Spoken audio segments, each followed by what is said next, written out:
стул у нас.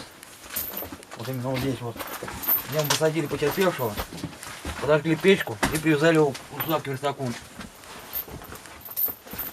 Для дальнейшего, чтобы уехать в Сбербанк с его карточками.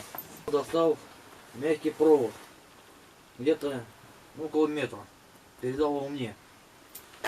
Я убрал в карман. Куртки наши, которые мы должны были делать это дело. Штаны их не теплые, маски на лица. Никто их не узнал. Вы этот шнур потом использовали в дальнейшем? Да. С целью задушить. Я сначала проверил счета карточки, сколько там находится наличных.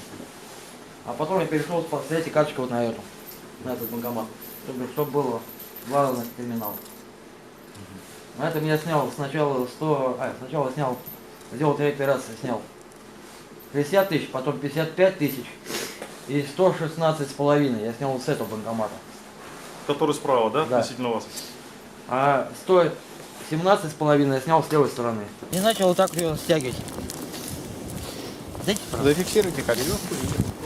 Ну вот, снегоход сел в сани, и мы уехали в гараж. Где в дальнейшем переоделись все полностью. Ну, то бишь, поменяли куртки. Я одел вот эту свою, в которой сейчас нахожусь. Так как я был в спецовочной куртке, рыжего, ну, с рыжими полосками. И в их шапке с выреженными глазами. Шапку подвернул, как обычную, сел в снегоход вместе с ними, с ней